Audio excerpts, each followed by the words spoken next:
Hi folks, we're back again with another edition of our video cast, My Life with Robert Burns. We're pleased to have you with us. Douglas Mackenzie and Jim Thompson here again to have a blether with another of our cronies. Hi Jim. Hi Douglas, hi everybody. Today we're joined by another crony from North Ayrshire to tell us about his life with Robert Burns. Cronies everywhere. Please welcome John Hodgart. Hello there, Douglas, Jim and everybody else that's listening in. Hi John, how you doing? Aye, holding together, just about. Well, we know that you've watched some of these videos before, John, so you know that the way we start is just to ask you to talk a bit about yourself and tell us something about John Hodgart. Sure. Well, I was born and brought up in a wee small holding off roads between Dorrye and Beath, wee place called the Wheaty Falls, lovely name. That's my calf grin, as it were. Close to an old mining village called the Den, exactly between Dorrye and Beath, that would have been a thriving wee mining community at the end of the 19th, early 20th century. Yins had twa pubs, a police station, a kirk stroke skill that my father went to, and I had the fancy name, he used to put this in only form, official form, Kersland Barony Chapel. That was its official title. Better Kent is the Den Skill. So, but it was a declining place when when I was wee. My father was a boiler maker, stroke plater, who'd worked in shipyards during the war, and he worked then in Glengornock or Glengarnock Steelworks. So the small holding was a part-time job, but their work, as you imagine, was never done. And even as wains, we all had our wee high forks to help turn the hay, and our wee baskets to help pick the fruit in the orchard. But we never thought of it as really something we didn't want to do. It was all good fun, and my parents helped us to have fun doing it, giving you wee rewards and that. Very happy childhood there, complete freedom to run wild round. The pits had all shut then, but there was hundreds of bings, ran wild round the bings. But when I was 10-year-old, our dad had a wee industrial accident, wasn't able to do his trade, couldn't work, a small holding. We moved into Dorrye, and I hated at first staying in a street, even in a new council house. We thought we were quite wee laugh then, moving to this new house. But I hated it at first, just getting used to living in a town. But of course, came to love Dorrye, a great place to grow up. It's where my mother's family came from. My mother, often tell this story, mother was a weaver in the mills in Dorrye. A lot of mills around Dorrye and Garnock Valley at that time. Left school when she was 13, reason being her father had silicosis. So she was, I think, leaving age was 14. So she got exemption till the 13. I used to tell Wayne's this story in the school. My mother was working a 12-hour shift, near enough, in the mill at age 13. And I could see them all looking at me and saying, "See that, Mr. Hodgart, doesn't he have to tell a lot of lies?" as if I'd made it up, Anyway, she was part of a big family, so we're a kind of a Lindsay clan, that's my mother's name, Lindsay clan connection and kin, and umpteen folk that were kind of connected through marriage, through the Mary 20 principle. Ken, Mary 20 had a big family in Dorrye at that time. So Dorrye was a great place to grow up. All the Waynes, apart from the Roman Catholic Waynes, went to the parish school, which was Dorrye High School at that time. It was a 6-year secondary. And although it was divided into, so-called academic and non-academic, all the Waynes mingled. We played in teams together. Everybody knew everybody else. The teachers kent just about everywhere in the school. In many ways, it was a great school with a lot of good teachers, brought the subject to life. Though having said that, I don't buy into the golden age of Scottish education as if it was all better in the past. Well, it wasn't. We had a lot of poor duffer teachers that shouldn't have been allowed near Wayne's, plus a few psychos and sadists. I ruled with the fear of the belt. Anyway, better no go in that line. You know, I certainly had an inspirational English teacher who brought Shakespeare and Chaucer to life for me, and he did Tam O'Shanter Ways for Hire, which I think was the only Scottish poem I ever studied as a text in school. But of course, education isn't all for the classroom. We grew up in a home where, although our parents left school early, they were self-educated. They went to night skill classes. They were involved in the old ILP. They went to Labour College classes, summer schools. They were voracious readers, believed in the value of education. So, in fact, my father had read all the great classics of world literature and talked about them to us. So it's no surprise that I ended up with an English teacher. But we grew up in a home that was bilingual, switched easily from Scots to English. And we heard they were both in choirs, we heard the Burns songs sung in the house, and our dad read Burns poems to us at quite a young age. In fact, by the time I was in primary 7, I could recite a good chunk of, maybe not all, a good chunk of Tam O'Shanter. It's amazing. So we were very privileged to grow up in a family, in a home like that. We owe our parents a huge, huge debt. It was a school system that failed them. They were clever, they both have been clever wains that in another generation would have went on to university. Mm-hmm. Anyway, the Rye High School had a lot of pluses and minuses. One big minus that every generations of Scots went suffered with was that we were all taught that to use Scots was showing that you were uneducated. Scots was slovenly speech, bad English, bad grammar, slang, etc. It was all, that indoctrination into a kind of what I call a kind of linguistic racism, really. Their teachers weren't, in many respects, qualified to teach the literature, language, culture of their own country. But know them all, but an awful lot of them. But our folks and our family spoke broad Scots, and so did the community. And that's why I still think cherish and value that heritage. Another big plus for the Rye High School was that at that time, there wasn't a senior secondary in Kilbirnie. Kilbirnie Wains had a junior secondary, and if they passed the old quali, they had to choose between going to Spears School in Beath or to the Rye High School. And luckily, a wee lassie called Mary Wilson from Kilbirnie came to the Rye High School, and I met her there, and we're still together. And my first date with her, and here's my first Burns connection, was at the Rye High Burns Supper, January 1964. I was asked to do Tam O'Shanter. And that was my first date with Mary. So Burns and my first love, my true love, are closely connected. We get married in 1972. We're still together, and we'll be coming up for our 50th anniversary next year. We're blessed with three, even though I say myself, three great wains, Lewis, Kenneth, and Ailey.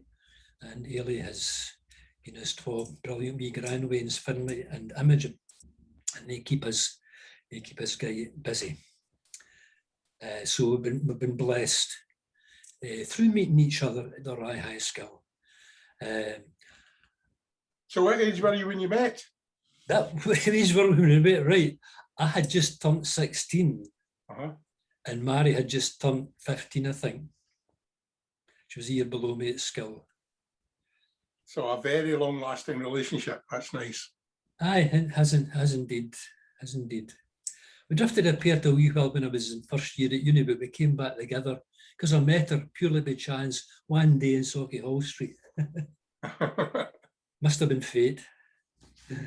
So you mentioned uni there. Were you always going to go to uni to teach, or were there other subjects you were interested in? At school, I wasn't a very diligent scholar. I had an older brother, my brother Lindsay, who was very diligent, very studious, brilliant boy in all his subjects, Ducks Prize winner, ended up a lecturer at Edinburgh University in geography. It's skill I couldn't be bothered doing homework. We were often copying homework in the school shed before we went in the morning. I was just concerned we getting out to kick a ball of some kind. Sport was what my life was all about at that time. And I wasn't bad at sport, and I was quite a good middle distance runner. But I soon discovered that I had a far greater talent at making all my daft pals laugh. And I became the class Egypt, or the class entertainer, mimicking teachers, telling jokes. But that got me into being regarded as somebody that could make folk laugh, doing tam o' shanter at Skilburn suppers, and then landing with leading roles in Durham High School's Gilbert and Sullivan operas. In the 6th year we did Iolanthe, and I did the Lord Chancellor. And that's a really demanding part, and that helped to change the direction of my life too, I suppose. Interest in acting, theatre, drama, and of course music. So I owe Durham High School quite a lot. I wasn't a great scholar at school. It's great. The class teacher, I remember my English teacher, inspirational teacher, Jimmy Walker, for Troon, taking me aside 5th year and saying, "John Hodgart, you have to decide whether you want to continue being the class clown, class idiot, or get some hires. There are no hires in comedianship as yet." I think in 5th year I scraped a few hires, but in my 6th year I did a couple of A levels. I think it was the first pupil in the school to do only A levels in English literature and history, though no Scottish history. And I had to study in my own because I was the only body doing it. Jimmy Walker would correct my essays, tell me how I was doing, but I learned how to study, I learned how to research, how to write essays, and to put my own ideas into them and not just be spoon-fed. And that was a great preparation for uni. Scraped into uni, even with that, to Strathclyde Uni, which was a new uni then. But it was doing a lot of modern literature, unlike the stuff my brother had done at Glasgow. He did some English at Glasgow, and it was the ancient classics. But it was the 60s, but for me, it wasn't the swinging 60s, because I worked damned hard. And I think I surpassed most folks' expectations, including my own, and narrowly missed a first-class honours in English literature. Maybe partly because I contracted some serious glandular fever in my final term, although one of my lecturers who'd run a class in Scottish literature in my final year, Douglas Gifford, a man who eventually became Professor of Scottish Literature at Glasgow. Douglas said to me, maybe the reason you didn't get a first class was your handwriting. We couldn't make out at times whether what you were saying was brilliant or just bollocks. I think that was put me in my place. And that's all. My handwriting has never been beautiful. Anyway, I thought I'd done a postgraduate in theatre studies. I'd done some drama classes at Strathclyde, and we'd been taught by a really entertaining, charismatic lecturer called John Redmond. Johnny was the dad of Siobhan Redmond, All right, actress. He didn't talk about what was relevant to the play we were studying, but it was always entertaining.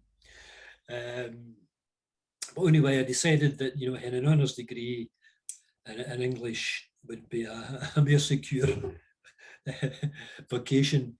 I thought about teaching, and in the summer of 1970, just after I graduated, I got an uncertificated job. That was, that meant you hadn't been certified yet, I think. in my local junior secondary, Bede Academy, where I was English teacher, PE teacher, because the previous PE teacher had left. I had to organise the skills sports. And on the day of the 1970 general election, organised a hill walk and picnic up to the hills of Bunbeath, the Bickham, although it was really the Wains that took me.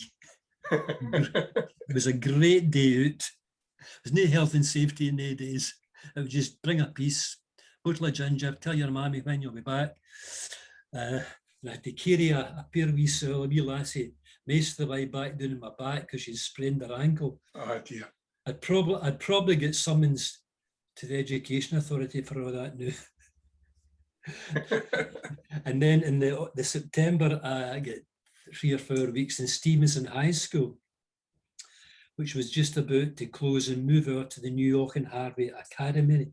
And I liked the head of English there, a man called Lexton Lopp, and he encouraged me to apply for a post in the New York and Harvey, which opened up in 1971.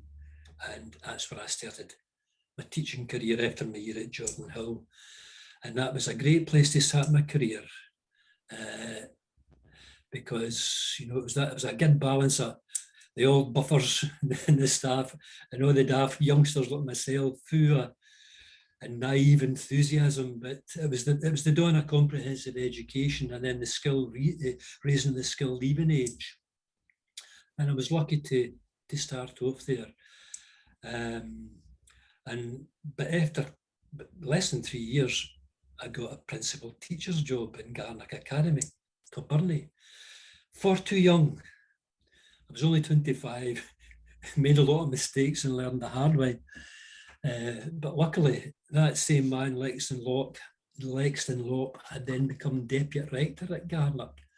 And he was a source of strength and advice to me. Plus, I had a lot of great colleagues in my department. And at that time in the school, a lot of young staff that spent no end of hours on extracurricular activities. So I think I got the job in Kilburnie because nobody else wanted it, because Kilburnie had a reputation as a gay wild place. And it still is in many ways. Also a great place, but I'll no heroing against it because my grandfather came to Kilburnie and so does my wife. I mean, I could talk to you on it about highs and lows of my time in teaching in Garnock Academy, but I better not get me started. I often say that I've worked beside her, I've taught brilliant folk, brilliant Wains, but also fair share of bampots, psychos, drug dealers, arsonists, murderers and bombers. And that's not the staff I'm talking about, that's the Wains. You mentioned a couple of people you taught before we started earlier on. Which category do they come into? Alistair Sim, he was never actually in my class. I don't know how, but I did take his class a number of times when teachers were off. And Alistair was, of course, one of the stars of my Burns competitions and won a lot of prizes. Came from a family of great Burns enthusiasts, his mum and dad, brilliant folk. And then James Waite was one of my magazine, school magazine committee and enthusiast for doing any job you needed done. James was willing to do it and cheery and good natured, smashing boy. I'm pleased to hear that neither of them come into the arsonist category there, so that was good. No into that. Rascals, but good rascals.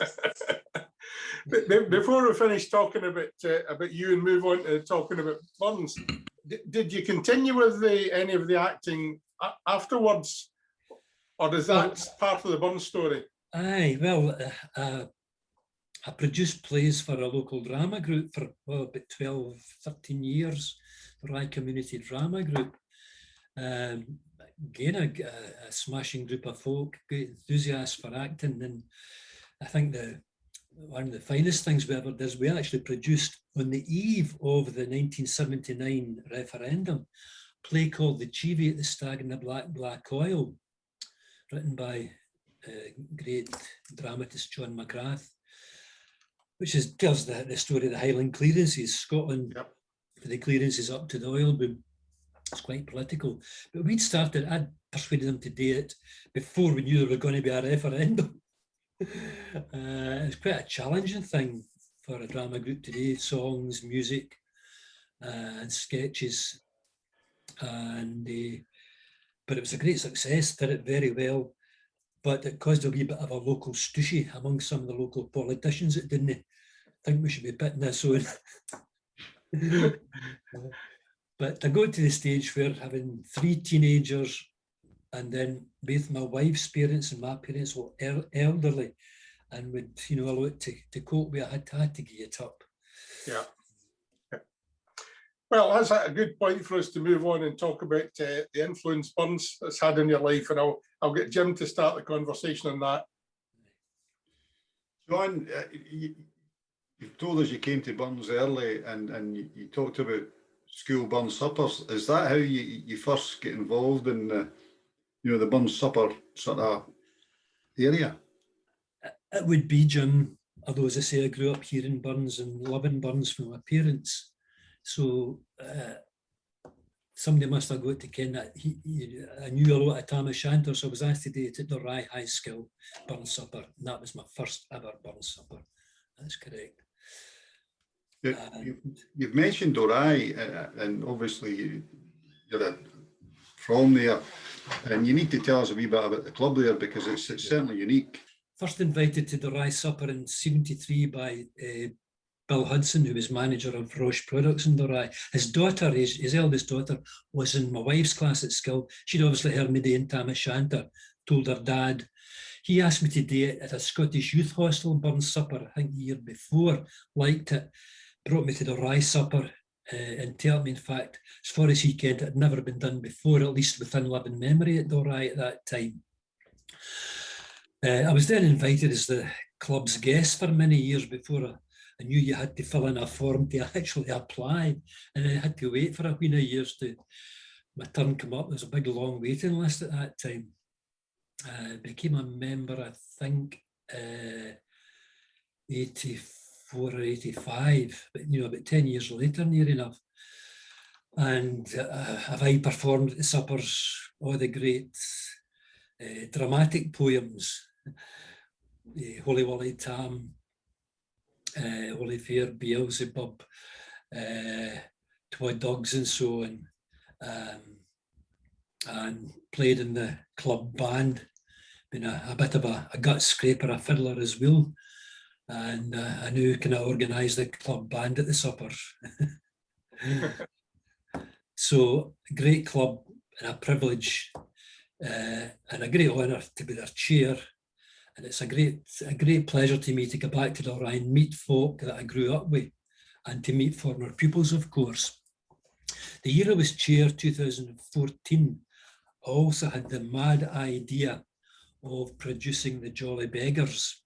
It was something I always wanted to do, but it's the chairman's choice, and I couldn't kind of go to somebody else and say, "Gonna do the Jolly Beggars, I'll produce it."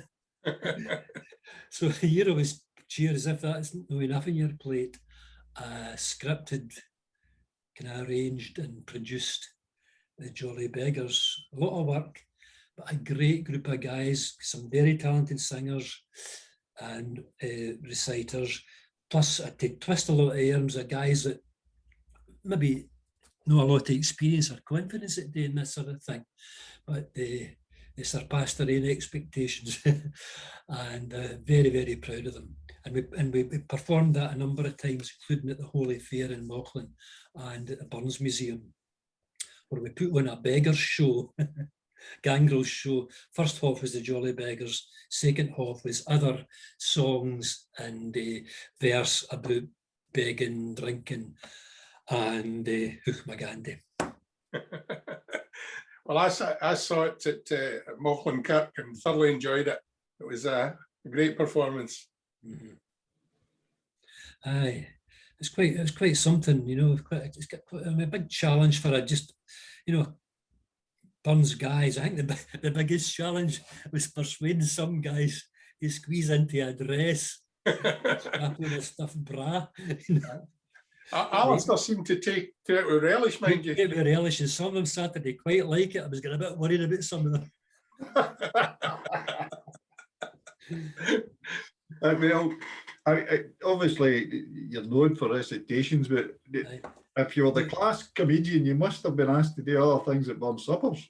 Oh, aye. Just before I go for that, Jim, again at Garnock Academy, at school Burn Suppers, I often did group dramatisations of Tam O'Shanter. I even did the Holy Fair, and also a short version of the Jolly Beggars. And I think that gave me the idea to doing it with my Ian Burns Club a number of years later.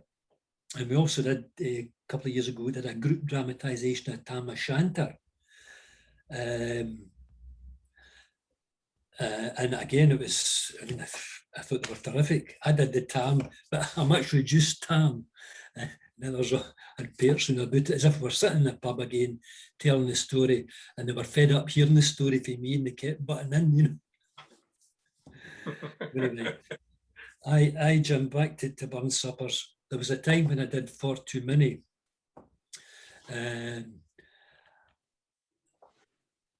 mean, I've been at many memorable Burn Suppers, but some of the best I was ever at was a wee private supper that was held usually in March every year in the house of a Garnock Valley legend, a man called Tom Wilson, a be the man originally, but member of the Rye Burns Club.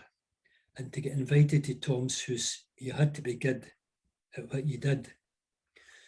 And there I met, firstly, two of the finest folk singers of Burns poems that I have ever heard, or Burns songs I've ever heard. Tom's daughter, Maggie, or Marmon, as she's maybe better known in the Garnock Valley, and my great friend James Dippy, the large originally, but married a Rye lassie, been in the Rye a long time. To a folk that really understand that seamless fusion of words and music and how they should be sung, as opposed to the trained singers and the grand piano accompaniment. And the other Burns legend that was always invited to that supper was the great Phil Toad, the Springburn, no Springburn, Springside. Phil was a giant of a man in many ways. He was about 6'6", retired miner, with horns like big shovels. Phil was that passionate about Burns, and he knew that much about Burns, you'd have thought Phil had kent Robert Burns. And Tom, being a bowler and a golfer, get me and Phil and a few others to go to suppers between Girvan and Glasgow.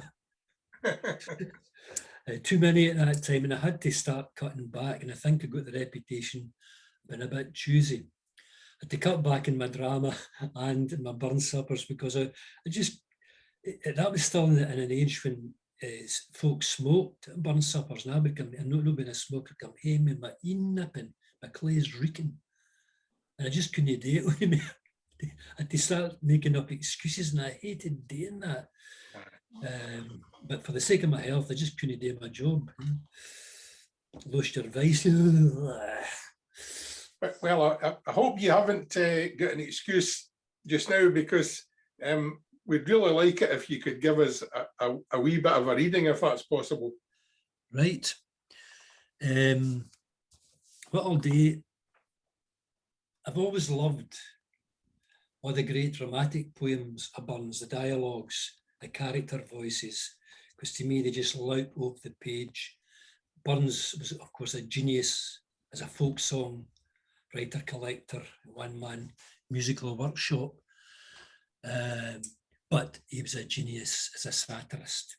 He was one of the world's greatest satirists, and that's something I've always warranted. In fact, I used to spend a number of summers at a British Council summer school for foreign teachers of English in Aberdeen, and in our poetry night I would often do either Holy Wally or Tam O'Shanter.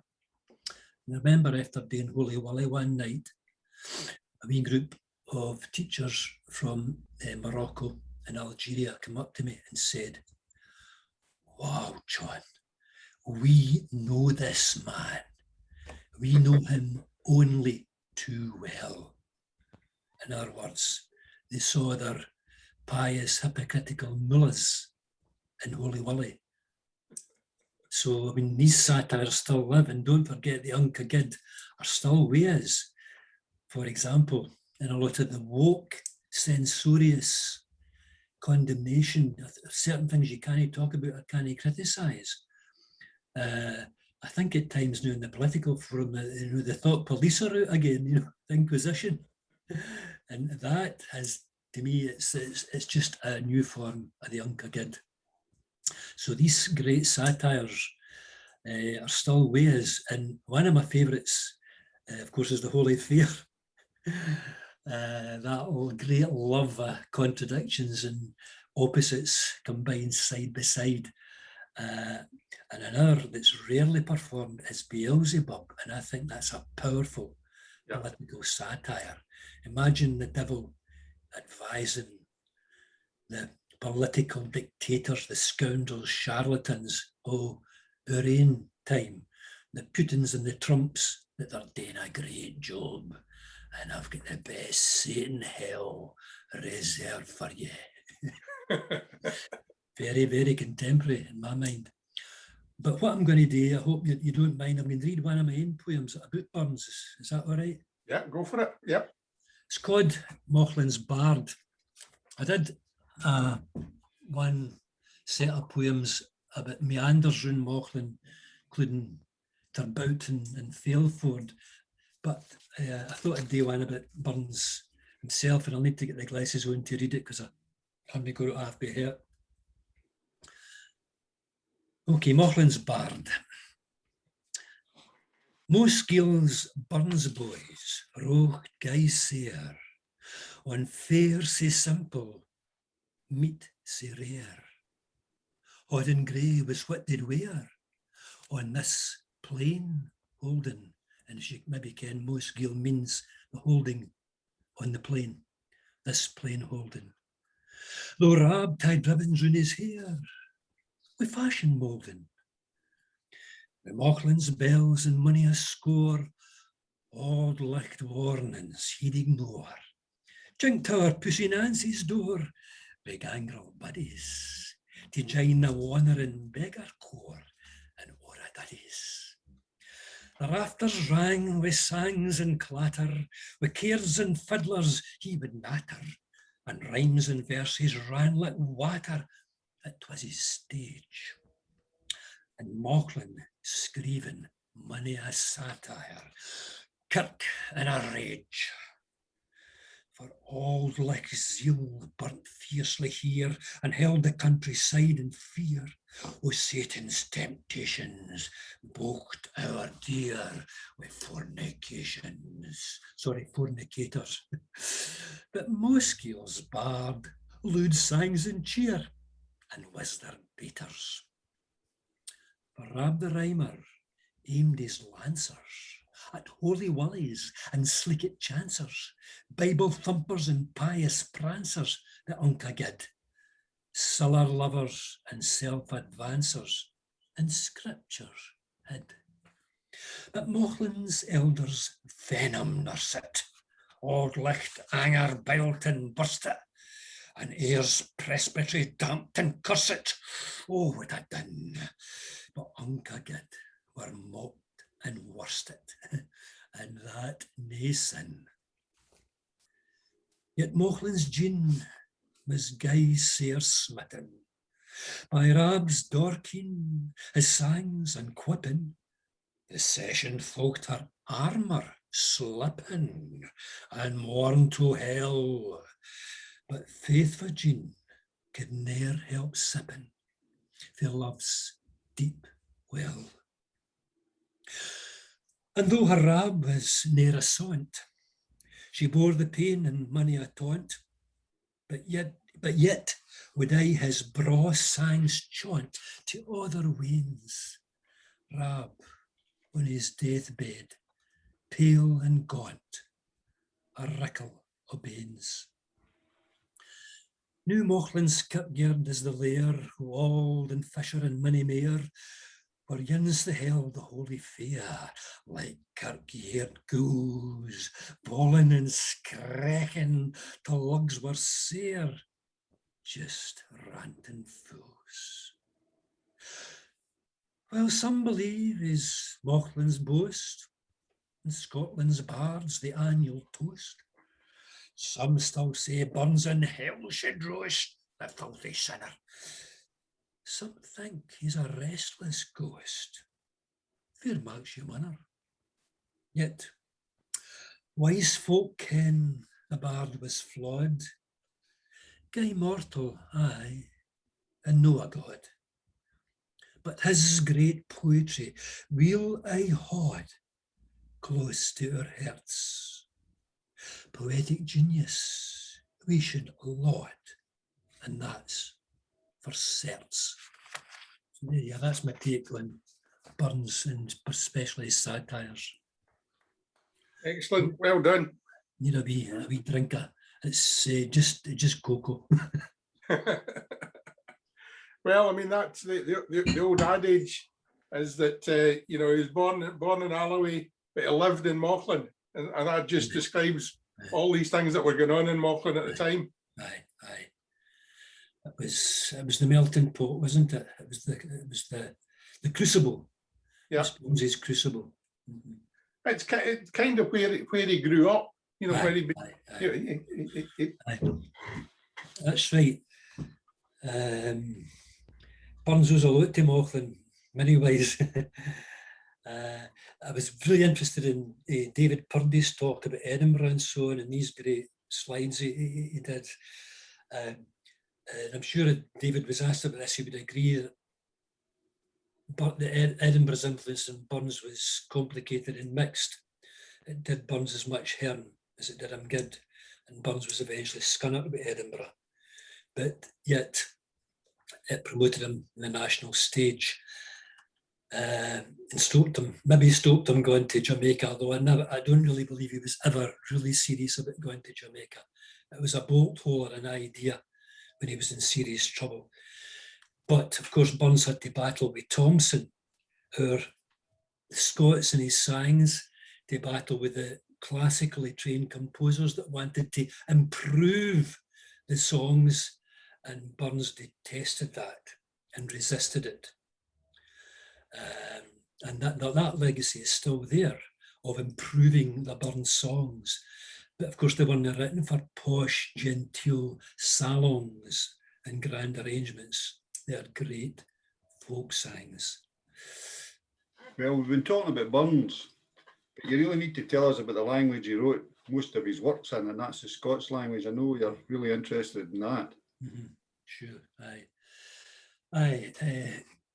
I grew up in a bilingual family, so from an early age you absorbed bilingualism, but I didn't grow up in a family that looked down in the Scots language, and they were Burns lovers, so you loved the magical language, the Ayrshire Burns of Scots. But of course, Burns in his greatest works spans the whole language range, and that's what I always try to teach Waynes. Be proud of Scots, be proud of your own home speech, and that's the basis in which to use a good, clear standard English to communicate with the rest of the world. But that doesn't mean you should disparage Scots.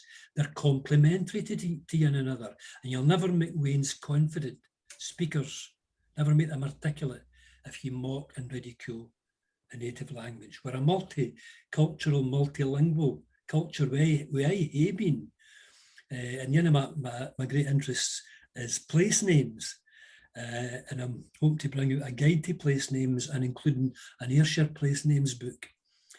Because if you're interested in place names, it leads you into all the languages of Scotland, especially Gaelic. And I started learning Gaelic through my interest in place names. But back to the Scots again. I've been a member of this organisation called the Association for Scottish Literary Studies for more than 40 years. Done a lot of study guides for them, including on Burns and on other Scottish dramatists. And I was also, through my work on that, get invited onto a government working group to set up Scottish studies. And I was part of that group, along with my old lecturer, Douglas Gifford, professor at Glasgow, who sadly died last year. That it was time that there had to be a mandatory Scottish answer, at least one text in the higher exams. And the SQA opposed that. And when we're setting up the Scottish studies, obviously there was Gaelic language courses available, but no Scots. SQA said, there's no demand. And when I challenged them on that, I said, how do you ken there's no demand? If you allow Waynes to do a Gaelic course and no Scots, that's linguistic discrimination. And I could see they were panicking into their eyes. And even the minister was going, oh, I can't have that. And they were forced to set up a committee to produce Scots language courses, which is still only an internal assessment. It's not a national exam that you get higher fee, but hopefully that will come. So I think I've played a fair bit in that battle, and at least in policy statements, encouraging Scots. Curriculum for Excellence says our rich linguistic and literary heritage should suffuse the curriculum. Of course, it's still Disney. And even although Burns is one of the options at higher, the vast majority of answers, the vast majority of English teachers, the poets that are easier, especially Caroline Duffy, whose only claim to Scotland is that she was born in Scotland. There's nothing Scottish whatsoever in her poetry, but it's easily accessible and a lot less demanding in Burns. And to me, that's a national scandal, in that it shows our many English teachers are still no equipped, no qualified to teach our great poet. You wouldn't tolerate that. No other European country would tolerate that. That their teachers would be qualified in the language of their country and no teach their great authors. But we still allow that to happen. To me, that's a cultural symptom of the cultural cringe, and it's a disgrace. But better put my soapbox away. It's okay. It's a soapbox that's perfectly valid and still required, Sure. because it's taken a long time for things to change.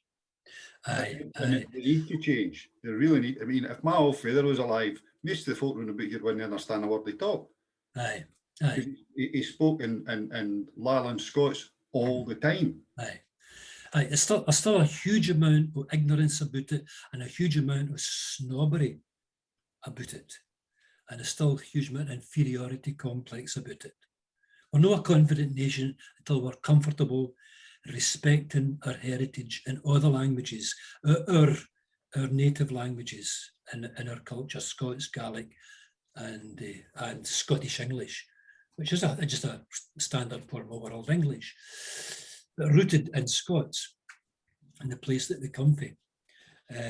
Another thing I want to mention is regards Scots. My love of drama. At Garnock Academy, I was always involved in putting on plays or helping. I was responsible for getting a drama teacher in this school eventually. And he and I worked together a lot, and we co-wrote a play, the story of Bessid and Lop, the Dalry Witch. Many years later, Martin was killed in a tragic accident not long after that. I've rewritten this many times. It was published by Hodgart as a school text, and it's in Ayrshire Scots. I've rewritten it again, and it's going to be recorded later this year as an audio text. That's basically a radio play. And the Association for Scottish Literary Studies are bringing out a revised version of that. So that's my own contribution in education to the Scots language. My COVID project is to go on a rhyming ramble all around Ayrshire. And I've written a number of other plays, and I was quite chuffed to win a wee prize at the Imprint Book Writing Competition 2019, run by East Ayrshire Council. I got a first and second in that. So that gave me quite a wee lift, because I've only really been able to concentrate or spend more time on writing and my fiddling in the last few years or since I retired. I'm too busy. It sounds, John, as though you've been very, very busy since you Aye. retired. So, I and you've taken us a kind of whistle stop tour of heritage via Burns, and also your own contribution to heritage and to the education of Waynes in that heritage, which is fantastic. And still doing it, Douglas, still involved in my Scottish Literature Work Association, still producing teaching guides for them, believe it or not. And we have our Zoom meetings. So I'm thoroughly zoomed out. And I hope to do that for a few years more. And I get into primary schools and read them stories in Scots, including some of the brilliant Itchy stories that my pal Matthew Fitt has written. Yeah, some of them are tremendous. Absolutely brilliant. Him and James Robertson, who is also involved in the Scottish Literature Association, brilliant author.